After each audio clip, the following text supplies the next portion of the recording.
감사합니다.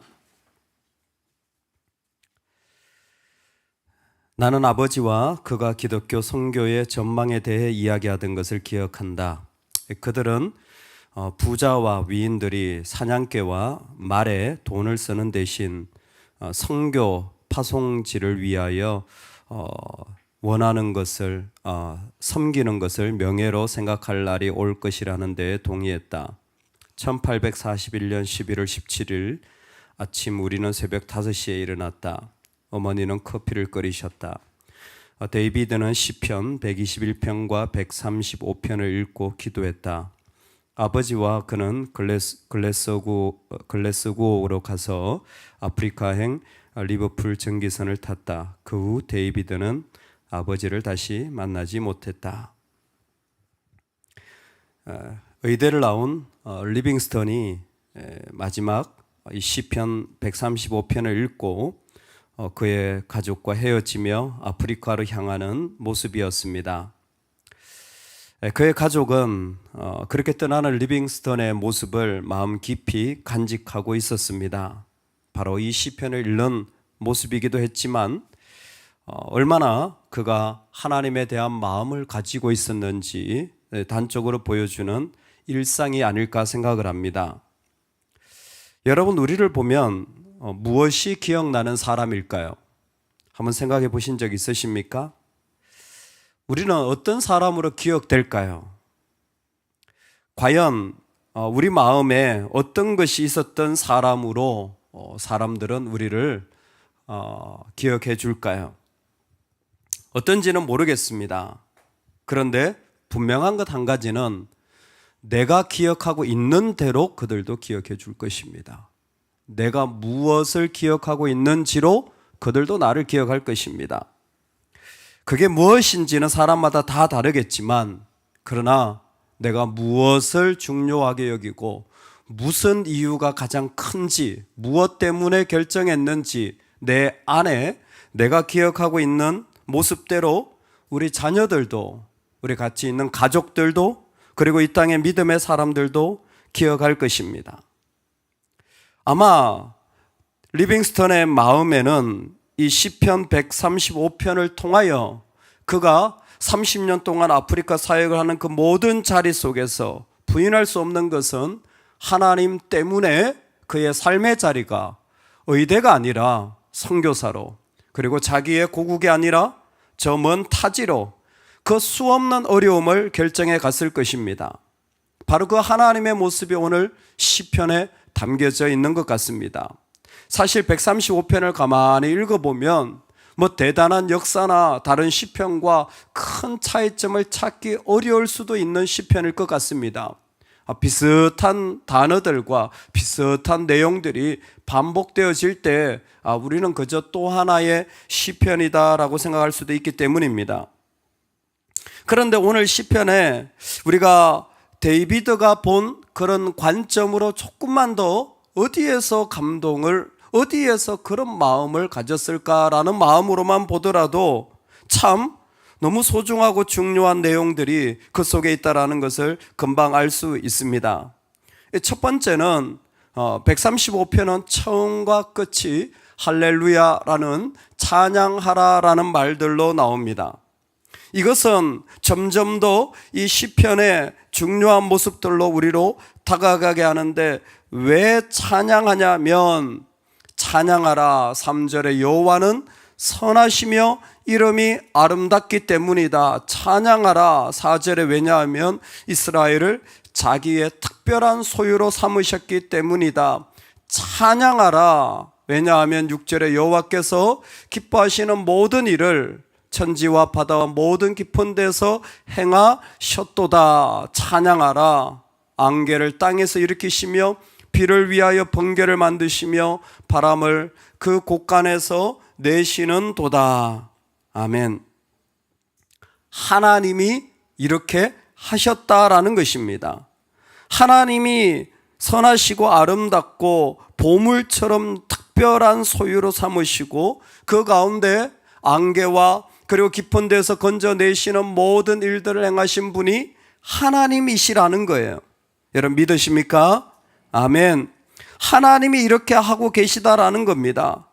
하나님이 이렇게 하고 계시기 때문에 나도 하나님으로 인하여 이렇게 하나님을 선택하는 삶을 살 수밖에 없습니다.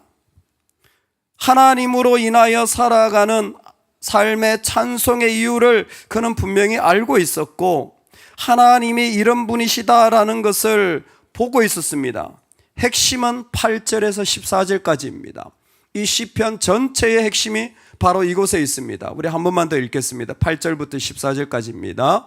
그가 애굽의 처음 남자를 사람부터 짐승까지 치셨도다. 애굽이여 여호와께서 내게 행한 표적들과 징조들을 바로와 그의 모든 신하들에게 보내셨도다. 그가 많은 나라를 치시고 강한 왕들을 죽이셨나니 곧 아모리인의 왕 시온과 바산 왕 옥과 가나안의 모든 국왕이로다. 그들의 땅을 기업으로 주시되 자기 백성 이스라엘에게 기업으로 주셨도다.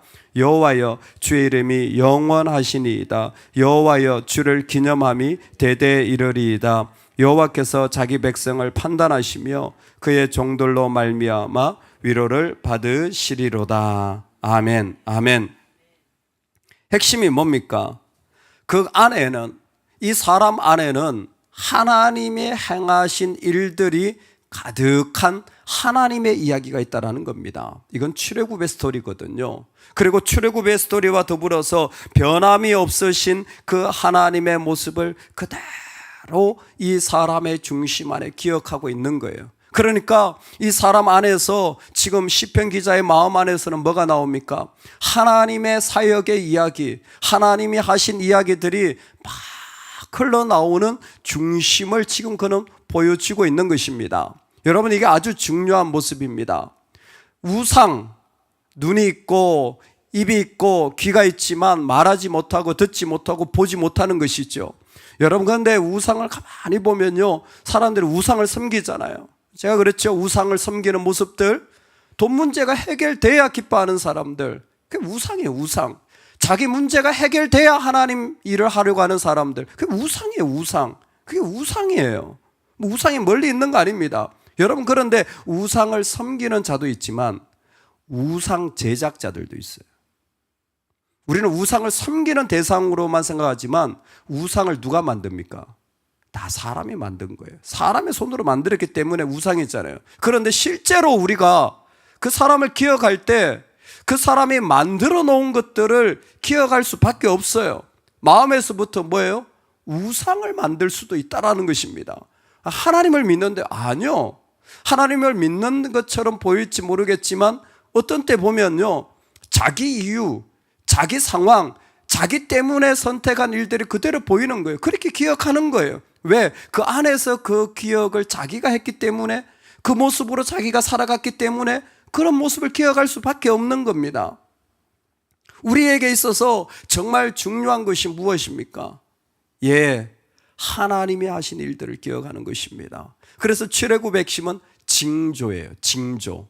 이 징조라는 게 뭐냐면 하나님이 자신을 드러내시는 상황입니다. 근데 출애굽에서 가만히 보면 이스라엘이 하나님을 경험할 만한 상황이 되지를 못했습니다. 정말 그들이 말한 것처럼 왜 굳이 광야로 나가야 되며 왜 굳이 이 모든 일들을 포기해야 되는지 그들은 다 이해하지 못하는 삶의 중요한 이유들이 있었습니다.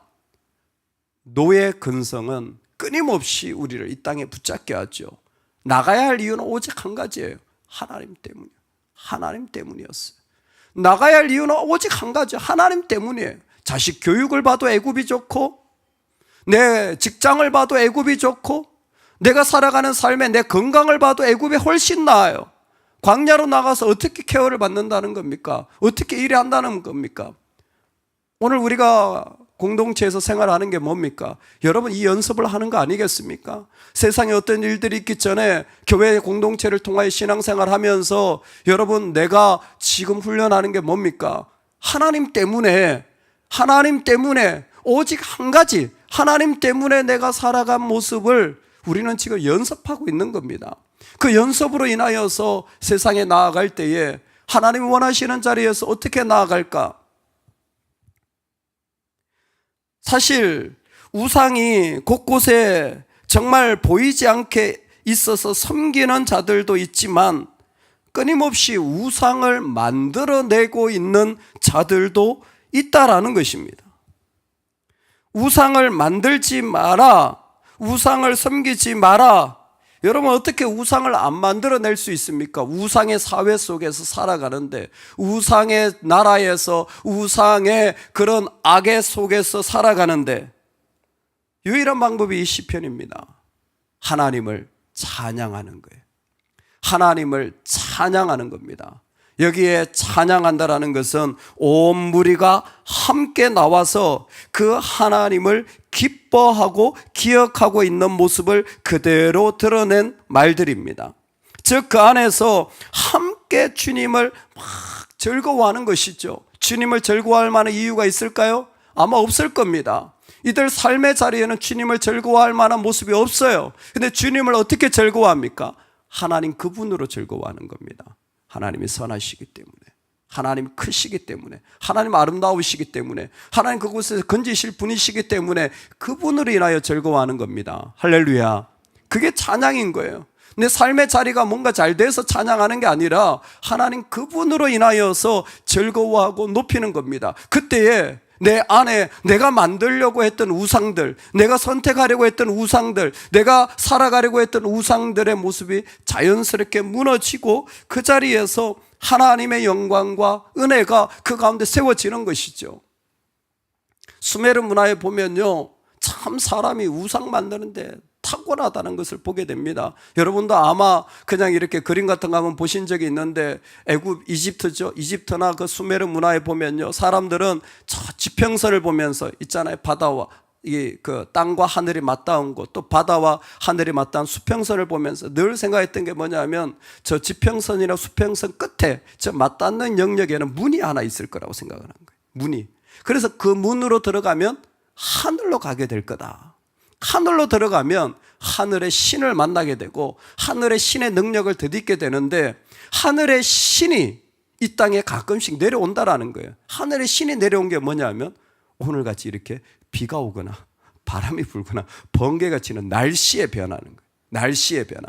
날씨는 신이 주관하는 대표적인 상징이었습니다. 그 신을 그들은 어떻게 기억하냐면 번개 소리를 들으니까 와, 우르르 쾅쾅 하는 거예요. 근데 자기가 본 게 있거든요. 뭘 봤냐면 황소가 우는 소리가 번개 소리와 비슷한 거예요.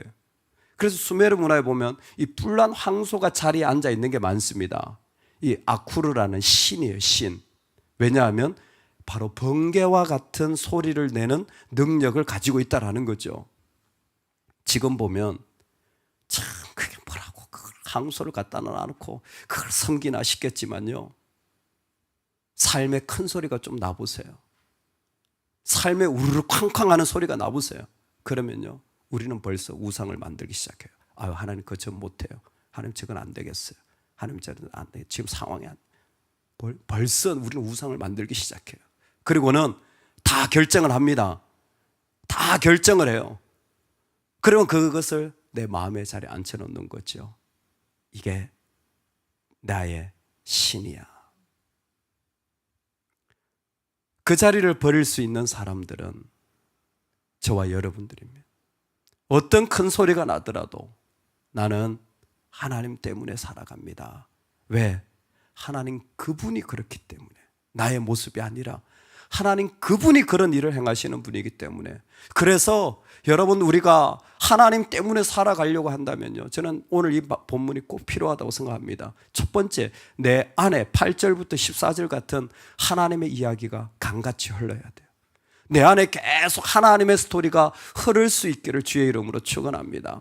계속해서 하나님의 이야기를 묵상하고 계속해서 하나님의 말씀이 내 안에 흐르고 계속해서 하나님에 대한 그 놀라운 일들이 내 안에 가득하기를 주의 이름으로 축원합니다. 아침에도 점심때도 저녁에도 사람을 만날 때도 내 영혼에 계속 하나님의 이야기가 흐르도록 뭐예요? 나를 하나님 앞에 데려다 놓고 그 하나님을 먹는 자리에 계속 세워가는 것이 지혜입니다. 계속해서 하나님을 먹어 나갈 때에 그 맛을 알게 되고 그 은혜를 알게 되고 그것으로 풍성해진 한 사람이 이 땅에 정말로 필요한 줄로 믿습니다. 그 고신대학교 총장이었던 안민 장로님이 그런 간증을 하세요. 자신은 부산 출신인데 서울의 대학을 위해 왔다가 공부를 하러 교회를 다니는데, 그때 당시만 하더라도 청년들도 교회를 가려면 다 양복을 입고 가야 되는데 가난해서 양복이 없었다는 거예요. 근데 자기가 양복이 없는 사실을 알고 교회 장로님이 여름이면 여름 양복을 사주시고 겨울이면 겨울 양복을 사주시더라고요. 그냥 교회 청년인데 무슨 전도사님 사주시더라고요. 양복 2벌을 얻어 입었는데 평생을 잊을 수가 없는 거예요. 왜? 그 속에 하나님의 사랑이 어떤 것인지 이분은 기억을 한 겁니다. 그러고는 본인이 간증을 해요. 서울에서 교회를 다니는데 직장이 고신대학교 부산으로 된 거예요. 부산에 그 교수가 된 거예요. 80년대 KTX도 없던 때에 4년을 서울과 부산을 왔다 갔다 하면서 주의를 지켰대요. 우리가 하나님을 어떻게 기억하느냐? 내 안에 하나님이 어떤 분이냐? 어떤 모습으로 내 안에 가득한가? 여러분, 우리 그것을 충만하게 품을 수 있기를 소망합니다. 2번째로는 함께 할렐루야 하는 것입니다.